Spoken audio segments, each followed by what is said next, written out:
आज के इस वीडियो में हम पाइथन के सीक्वेंस टाइप डेटा टाइप में लिस्ट और टपल के बारे में डिस्कस करेंगे। पिछले वीडियो में हम लोगों ने स्ट्रिंग्स के बारे में पढ़ा था, जो कि पाइथन का एक स्ट्रिंग सीक्वेंस डेटा टाइप है। अब हम चलते हैं लिस्ट के तरफ। तो एग्जैक्टली लिस्ट क्या होता है? लिस्ट एक इनबिल्ट डेटा स्ट्रक्चर है। जैसा कि हमको मालूम है कि सीक्वेंस टाइप का डेटा टाइप में पाइथन ने 3 क्लासेस डिफाइन की है। एक है स्ट्रिंग्स, दूसरी है लिस्ट और तीसरी है टपल। तो लिस्ट एक वो क्लास है जिसमें हम मल्टीपल डेटा को एक सिंगल वेरिएबल में स्टोर करते हैं, क्योंकि सीक्वेंस डेटा टाइप में हम एक वेरिएबल में मल्टीपल वैल्यूज को या मल्टीपल एलिमेंट्स को स्टोर करते हैं। और इनको डिक्लेयर करने के लिए हमें स्क्वायर ब्रैकेट का यूज करना पड़ता है। आप मेरे स्क्रीन पे देख सकते हैं कि मैंने एक वेरिएबल लिया है लिस्ट, और उसके सामने मैंने लगाया है इक्वल टू का साइन, फिर स्क्वायर ब्रैकेट और फिर कुछ वैल्यूज मैंने पास की, जैसे 200, 300 एंड 400। तो इस तरीके से हम कोई लिस्ट को डिक्लेयर कर सकते हैं। लेट अस सी कैसे करेंगे। हम यहाँ पर आते हैं, हम सिंपली लिखेंगे लिस्ट और मैं वेरिएबल लेती हूँ L I equal to 200, 300 and 400। हमने वेरिएबल को डिक्लेयर कर दिया है और हम इसको प्रिंट करके देख सकते हैं। आप प्रिंट करेंगे तो आप प्रिंट एल करेंगे एंड यू कैन सी कि 200, 300, 400 स्क्वायर ब्रैकेट्स में आपको नजर आ रहे हैं। तो लिस्ट में कोई भी वेरिएबल को डिक्लेयर करने के लिए हमें स्क्वायर ब्रैकेट, वैल्यूज और वैल्यूज के बाद बीच में हमें कॉमा लगाना पड़ता है। तो इस तरीके से हम कोई लिस्ट को पाइथन में डिक्लेयर कर सकते हैं। लिस्ट को जब डिक्लेयर करते हैं तो एक सीक्वेंशियल डेटा टाइप के कुछ कैरेक्टरिस्टिक्स होते हैं। मींस पहला जो कैरेक्टर है, दे maintain the order of elements. Order of elements पिछले वीडियो में भी हम लोगों ने स्ट्रिंग्स में भी इंडेक्सिंग के बारे में पढ़ा है कि जब भी कोई वेरिएबल में हम कोई वैल्यू को स्टोर करते हैं तो वो कोई रिलेटिव पोजीशन पे जाके स्टोर होता है। यानी कि डेटा अगर वेरिएबल में स्टोर होता है तो हर कैरेक्टर, हर वैल्यू को स्टोर करने के लिए उस वैल्यू को हम कोई स्पेसिफिक लोकेशन असाइन करते हैं और वो कहलाता है उसका इंडेक्स। और उसी ऑर्डर में एलिमेंट्स आपके वेरिएबल में जाके स्टोर होते हैं। So they are maintain in some order. Okay. अब दूसरी बात यह है कि जब हम लिस्ट में कोई वेरिएबल को डिक्लेयर करते हैं तो वो चेंज हो सकता है। वो चेंज कैसे होता है हम आगे देखेंगे। और लिस्ट में हम कोई डुप्लीकेट वैल्यूज को भी अलाउ कर सकते हैं, तो वो भी हम करके बताते हैं। सबसे पहले हम देखते हैं कि डुप्लीकेट्स कैसे अलाउ होता है। तो मैं एक वेरिएबल लिस्ट डिक्लेयर करती हूँ एल, और इसमें मैं 20, 30, 20 एंड 10 ये वैल्यूज लेती हूँ। आप देख सकते हैं एंड हम प्रिंट करते हैं एल को। तो जब हम एल को प्रिंट करेंगे तो हम देखेंगे कि हम 20 को 2 बार स्टोर कर पाए हैं। तो ये बताता है कि लिस्ट में आप जो वैल्यूज हैं उनको डबल बार या डबल से ज्यादा बार स्टोर कर सकते हैं। Duplication is allowed in list. अब इसके बाद जो म्यूटेबल है उसके लिए मैं पहले इंडेक्सिंग पढ़ेंगे और उसके बाद मैं बताऊंगी कि लिस्ट को हम क्रिएशन के बाद चेंज कैसे कर सकते हैं।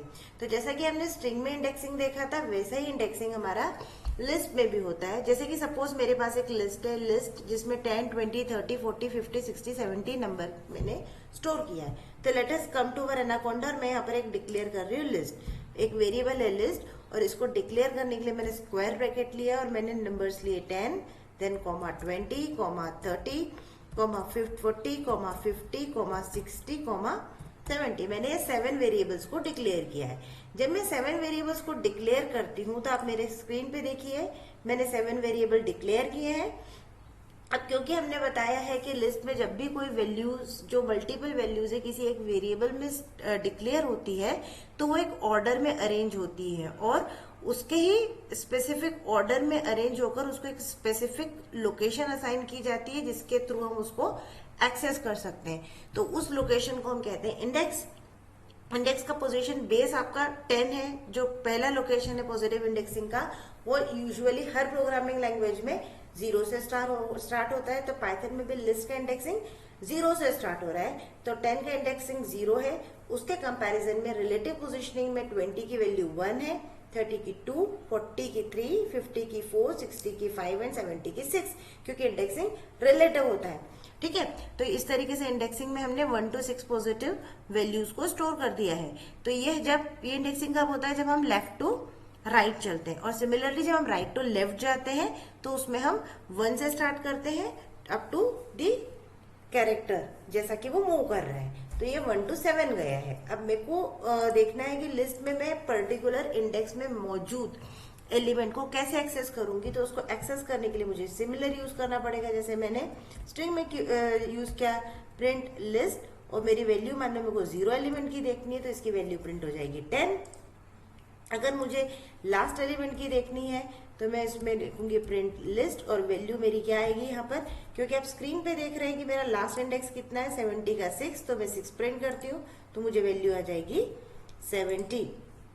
सिमिलरली नेगेटिव इंडेक्सिंग में मैं प्रिंट करूंगी -2, तो -2 जब मैं प्रिंट करूंगी तो मेरी वैल्यू क्या आएगी, प्रिंट, एक मिनट यहाँ पर मेरे एक मिस्टेक हुई, list and then square bracket में मैं -2 दूंगी एंड देन मैं इसको प्रिंट करूंगी तो 60 आएगा।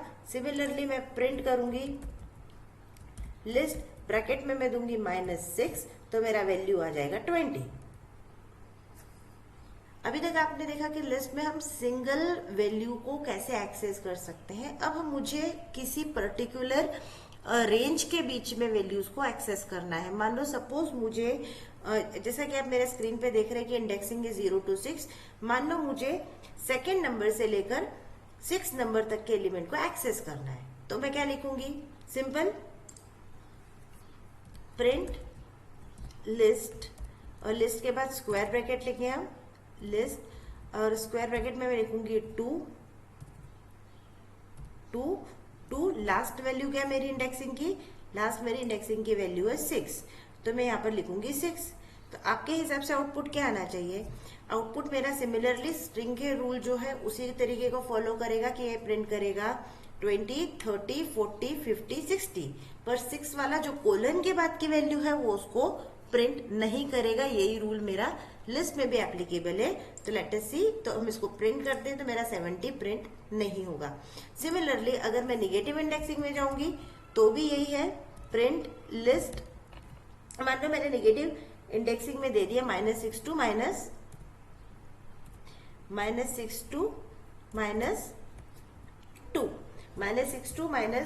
-2 अगर मैं देती हूँ तो -6 क्या है आपका 20 और -2 है 60, तो ये कहां तक प्रिंट करेगा 20, 30, 40, 50, 60 कोलन के बाद की वैल्यू है तो उसको वो हमेशा एस्केप करेगा। तो आप देख सकते हैं कि लिस्ट में भी हम सिमिलर टाइप की स्लाइसिंग को यूज कर रहे हैं। अब मैं इसी लिस्ट में पॉजिटिव और निगेटिव इंडेक्सिंग को यूज कर रही हूँ। प्रिंट लिस्ट मैं यूज कर रही हूँ यहाँ पर पॉजिटिव इंडेक्स 2 और इसको कॉलन करते हैं हम -2 तक, ठीक है। अगर मैं इसको यूज करती हूँ तो वैल्यू क्या है आपकी 2, दैट इज 30, 40, 50 एंड 60। 2 to 30, 40, 50, 60 तो प्रिंट करेगा 30, 40 एंड 50। ओके, आप देख सकते हैं इसका रिजल्ट, ये प्रिंट करेगा 30, 40, 50 क्योंकि कोलन के बाद की वैल्यू को हमेशा एस्केप करता है, उसको प्रिंट नहीं करता है। तो ये हो गया हमारा लिस्ट का स्लाइसिंग, लिस्ट का इंडेक्सिंग। अब जैसा कि मैंने आपको यहाँ पर पहले ही बताया है कि हम लिस्ट की वैल्यूज को चेंज कर सकते हैं। List can be change, list mutable होती है।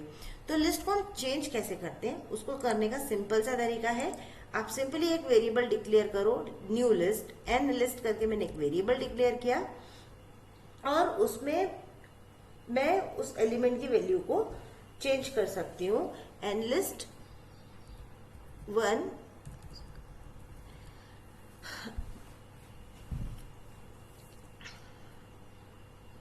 जैसा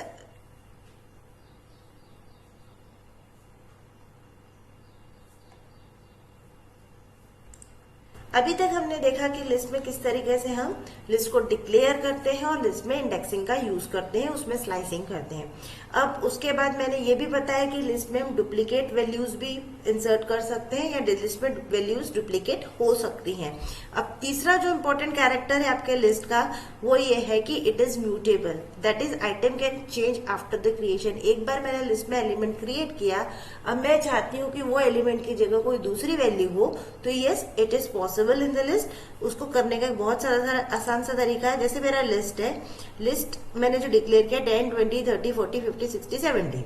ओके, अब मुझे 70 की जगह वैल्यू चाहिए 90, तो उसको मैं किस तरीके से कर सकती हूँ, आप देख सकते हैं मेरा लिस्ट में इंडेक्स क्या है, 70 का इंडेक्स है 6, तो मैं सिंपली करूंगी लिस्ट 6 इक्वल टू मैं दे देती हूँ 90, ओके। और इसके बाद मैं करती हूँ प्रिंट लिस्ट।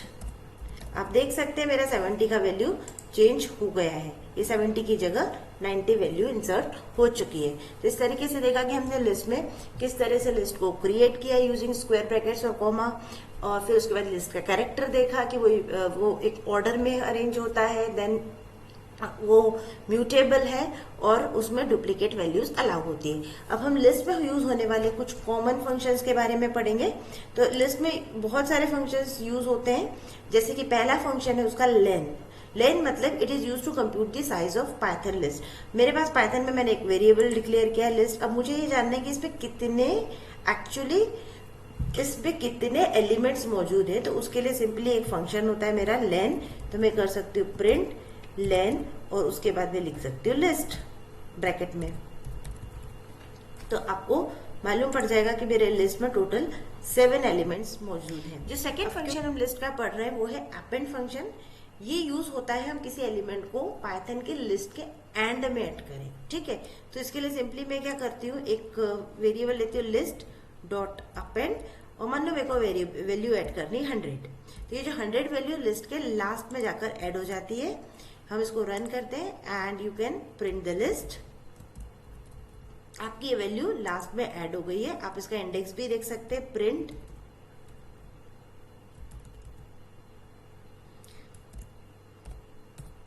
लिस्ट डॉट मेरा, क्योंकि ये 7 नंबर का वैल्यू होगा इंडेक्स, तो लिस्ट और ये 7 नंबर का इंडेक्स है मेरा। तो आप देख सकते हैं इसकी वैल्यू आ जाएगी आपकी 100, ओके। नेक्स्ट है मेरा index. Return the index of specify element in the list. अब मुझे किसी स्पेसिफिक वैल्यू का इंडेक्स देखना है, तो उसके लिए मुझे इंडेक्स फंक्शन का यूज करना पड़ेगा। मैं सिंपली यूज करती हूँ लिस्ट डॉट इंडेक्स। मान लो मुझे देखना है कि 40 का इंडेक्स क्या है, तो मैं इसके बीच में 40 डाल दूंगी, तो मुझे उसका इंडेक्स रिटर्न होकर आ जाएगा। मेरा 40 का इंडेक्स है 3।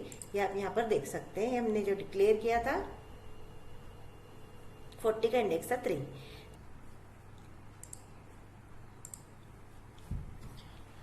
अभी तक हमने लिस्ट के लेन, अपेंड और इंडेक्स फंक्शन देखा है। अब हम लिस्ट का नेक्स्ट फंक्शन देखेंगे जिसको कहते हैं इंसर्ट फंक्शन। मान लो मुझे एक ऐसी जरूरत पड़ी जिसमें मुझे किसी एक पर्टिकुलर इंडेक्स में जाकर कोई वैल्यू को इंसर्ट करना है, तो उसे मैं किस तरीके से कर सकती हूँ, उसे हम कर सकते हैं इंसर्ट के मदद से। जैसा कि आप मेरे स्क्रीन पे देख रहे हैं, स्क्रीन पे मेरे आप देख रहे हैं कि मेरे पास ये जो लिस्ट है, ये पर्टिकुलरली जो लिस्ट है वो है 10, 20, 30, 40, 50, 60, 90 एंड 100। अब इसमें 10 का इंडेक्स 0 है, 20 का 1, 30 का 2 एंड 40 का 3। अब मुझे चाहिए है कि 20 और 30 के बीच में 25 इंसर्ट हो जाए, यानी कि 30 जो है वो कौन से पोजीशन पे, आपका सेकंड पोजीशन पे है, और सेकंड पोजीशन पे 25 इंसर्ट हो जाए।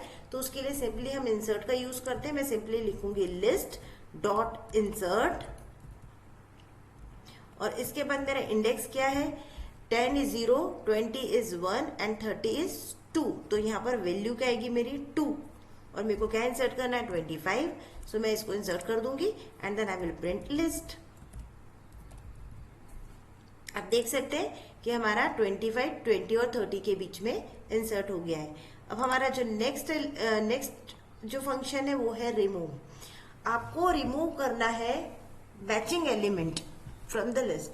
मान लो मेरे को 25 को यहाँ पर जो मैंने इंसर्ट किया है उससे रिमूव करना है, तो उसका तरीका भी सिंपल है। सिंपली मैं लिखूंगी लिस्ट डॉट रिमूव। मेरे को 25 रिमूव करना है, मैं 25 डाल दूंगी। मैं इसको रन कर देती हूँ and I just print the list. आप देख सकते हैं कि मेरा 25th एलिमेंट जो है, जो 25 मैंने इंसर्ट किया था, वो अब रिमूव हो चुका है। अब मेरे पास है काउंट। ये कह रहा है कि return the number of the time specify element appear in the list. अब यहाँ पर आप देख रहे हैं कि सारे एलिमेंट एक ही बार अपीयर हो रहे हैं, तो इसके लिए मैं एक फंक्शन यूज कर लेती हूँ लिस्ट डॉट अपेंड। मैं सपोज एक वैल्यू 20 को इंसर्ट कर देती हूँ ताकि ये वैल्यू इसमें ऐड हो जाए, ठीक है। एंड मैं इसको प्रिंट कर रही हूँ, प्रिंट लिस्ट। आप देख सकते हैं यहाँ पर 20 मेरे पास 2 टाइम ऐड हुआ है। अब मुझे जानना है कि 20 इस लिस्ट में कितनी बार आया है, तो उसके लिए मैं काउंट फंक्शन का यूज करती हूँ, और मैं सिंपली लिखूंगी प्रिंट लिस्ट डॉट काउंट, और काउंट मेरे को क्या कराना है, काउंट कराना मुझे 20, तो ये अपियर हो जाएगा कि it appears twice in a list. तो इस तरीके से हम लिस्ट में एलिमेंट कितनी बार अपियर हो रहे हैं काउंट फंक्शन की मदद से काउंट कर सकते हैं। I want to reverse the list, वो भी बहुत सिंपल है। लिस्ट को रिवर्स करने के लिए मुझे सिंपली रिवर्स फंक्शन का यूज करना पड़ेगा। I just right list dot reverse, और इसको रन कर देते हैं हम, and I will print the list.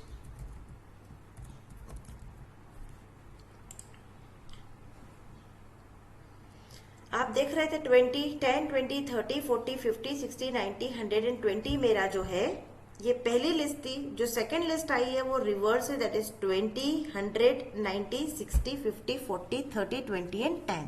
तो हम रिवर्स फंक्शन को यूज करके लिस्ट के एलिमेंट्स को रिवर्स कर सकते हैं। Now pop, it remove the item at a specific index. अब मुझे एक स्पेसिफिक इंडेक्स के आइटम को रिमूव करना है, तो उसको रिमूव करने के लिए मैं पॉप फंक्शन का यूज करूंगी। मैं सिंपली लिखूंगी लिस्ट डॉट पॉप, और मेरा जो इंडेक्स नंबर है, मेरा मैंने इंडेक्स नंबर 2 मेरे को 100 रिमूव करना है, 90 रिमूव करना है, तो मैं इंडेक्स नंबर 2 डाल दूंगी and I will run it, and आपको वैल्यू आ रही है कि 90 रिमूव हो गया है। मैं इसको प्रिंट करके भी देख सकती हूँ, यू कैन सी इट। अब जो नेक्स्ट फंक्शन है वो है मेरा कॉपी।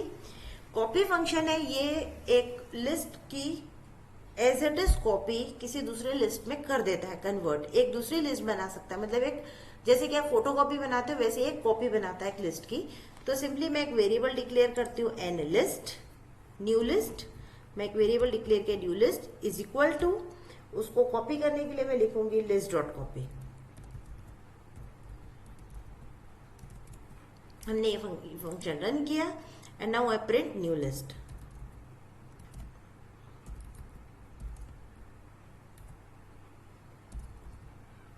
यू कैन सी कि न्यू लिस्ट में वही वेरिएबल्स कॉपी होकर आ गए हैं जिस तरीके के वेरिएबल मेरे लिस्ट में थे। अब मुझे लिस्ट में कोई भी वैल्यू नहीं चाहिए, तो उसके लिए मेरे को क्या करना पड़ेगा, उसके लिए मैं यूज करती हूँ क्लियर फंक्शन। तो मैं सिंपली करूंगी न्यू लिस्ट डॉट क्लियर, तो इसमें मौजूद सारी की सारी वैल्यूज डिलीट हो जाएंगी। तो मैं करूंगी प्रिंट न्यू लिस्ट। आप देख सकते हैं कि न्यू लिस्ट में कोई भी वैल्यू मौजूद नहीं होगी, आपको एम्प्टी स्क्वायर ब्रैकेट्स यहाँ पर दिखाई देंगे। अब इसके बाद आता है लिस्ट सोर्ट। मान लो मेरा जो लिस्ट है इसको मैं असेंडिंग ऑर्डर में, सोर्टेड ऑर्डर में देखना चाहती हूँ, तो उसको देखने के लिए मैं क्या करूंगी, लिस्ट डॉट सोर्ट। ये करने के बाद हमारा लिस्ट सोर्ट हो जाता है। इसको हम रन करते हैं and I just print list. आप देख सकते हैं कि मेरा जो लिस्ट है वो असेंडिंग ऑर्डर में अरेंज होकर आ गया है। अब मैं चाहती हूँ कि कोई लिस्ट जो है वो डिलीट हो जाए, डेटाबेस में या पाइथन के प्रोग्राम में रहे ही नहीं, तो उसके लिए हम सिंपली यूज करते हैं डेल। अब मैंने न्यू लिस्ट बनाया था तो मैं सिंपली न्यू लिस्ट लिख देती हूँ एंड आप देख सकते हैं कि ये डिलीट हो गया। अब मैं इसको प्रिंट करा के देखूंगी तो ये कहेगा कि it is not available. Print करा के देख लीजिए, error name new list is not defined, मतलब ये कि आपके पाइथन प्रोग्राम से न्यू लिस्ट नाम की लिस्ट कंप्लीटली डिलीट हो चुकी है। इस तरीके से हमने पढ़ा कि किस तरीके से हम लिस्ट को डिफाइन करते हैं। अब नेक्स्ट जो है वो है हमारा टपल्स।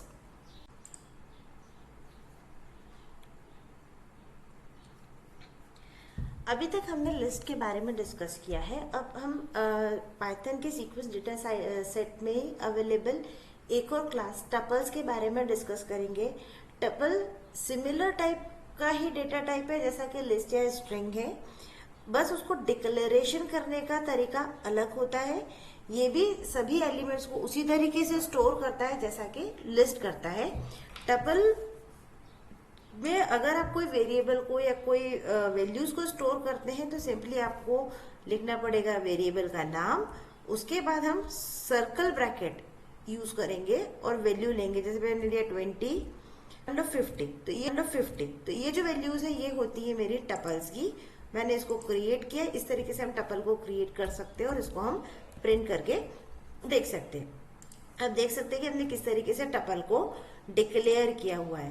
तो tuples are the data structure in Python that are similar to list but with one key difference that they are immutable. यानी कि एक बार आपने टपल में कोई वैल्यू डाल दी तो वो चेंज नहीं हो सकती है। आपका जो लिस्ट है उसकी वैल्यू हमने चेंज की है, हम उसमें इंडेक्स में वो पर्टिकुलर वैल्यू को इंसर्ट करके उसको चेंज कर सकते हैं, पर टपल्स में हम वैल्यूज को चेंज नहीं कर सकते। टपल्स में भी इंडेक्सिंग सेम पैटर्न में होती है जैसा कि हमारा लिस्ट में होता है। इसमें भी पॉजिटिव इंडेक्सिंग है, निगेटिव इंडेक्सिंग है। इंडेक्सिंग का कॉन्सेप्ट सेम वैसा ही है जैसा स्ट्रिंग्स और लिस्ट का होता है। सपोज मेरे पास एक टपल है 10 to 70, लेट अस सी, मैंने एक वेरिएबल डिक्लेयर किया टपल, और उसमें मैंने कुछ वैल्यूज स्टोर कर ली, मान लो 10, 20, 30, 40, 50, 60 एंड 70। ये 7 वैल्यूज मैंने स्टोर की है टपल में। मैं इसको प्रिंट करके देख लेती हूँ कि टपल फॉर्म हुआ है कि नहीं। तो यस, टपल फॉर्म हो चुका है। आप उसका टाइप भी देख सकते हैं, प्रिंट टाइप टपल, तो आपको क्लास टपल लिखी हुई मिल जाएगी यहाँ पर। तो क्लासेस टपल या अब मुझे सिंपली देखना है कि टपल में जो वैल्यूज हुई है, क्योंकि ये एक सीक्वेंस डेटा टाइप है तो ये भी एक ऑर्डर डेटा टाइप हुआ, तो इसमें भी इंडेक्सिंग का सेम प्रिंसिपल फॉलो होने वाला है। तो टपल में जो इंडेक्स है वो भी आपके स्टार्ट होते हैं 0 से और कहाँ तक जाते हैं, जहां तक कि आपका वैल्यू है। पॉजिटिव में that is left to right और निगेटिव में राइट टू लेफ्ट। मान लो मुझे टपल के इंडेक्स की वैल्यूज को प्रिंट करके देखना है तो मैं सिंपली लिखूंगी प्रिंट टपल की जो फर्स्ट वैल्यू है उसको प्रिंट करने के लिए मैं 0 लिखूंगी, तो मेरा आउटपुट आएगा 10। टपल की लास्ट वैल्यू को प्रिंट कर, टपल के 7th नंबर की वैल्यू को, जो कि इस टपल की लास्ट वैल्यू देखने के लिए स्क्वायर ब्रैकेट पे मैं डालती हूँ 6, तो आपको वैल्यू आ जाएगी 70। अब मुझे निगेटिव इंडेक्सिंग में वैल्यू देखनी, तो print tuple -1 and print tuple -7।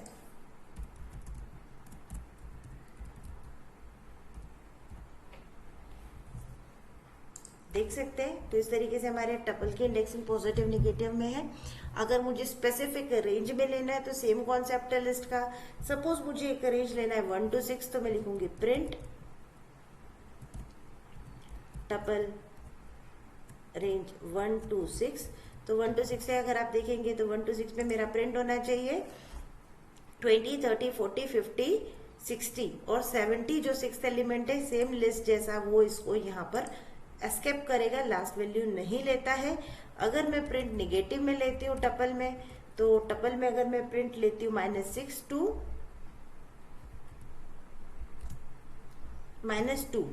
-2 लूंगी, तो क्या होगा -6 दैट इज 20, 30, 40, 50, 60, तो 60 को ये छोड़ देगा, तो ये प्रिंट होगा 20, 30, 40, 50। लेट अस सी,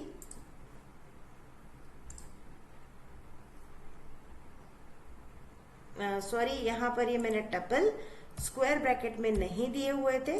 टपल्स में इंडेक्सिंग के लिए हमेशा मुझे स्क्वायर, मान लो मुझे नेगेटिव इंडेक्सिंग यूज करनी है तो मैं सिंपली यूज करूंगी प्रिंट टपल, और यहाँ पर स्क्वायर ब्रैकेट में मैं दे देती हूँ -6 to -2।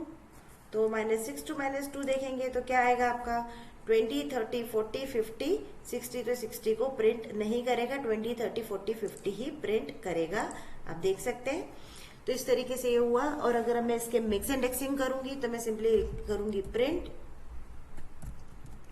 टपल, मिक्स इंडेक्सिंग में मैं ले रही हूँ टपल में स्क्वायर ब्रैकेट में 2 मैं ले रही हूँ इसको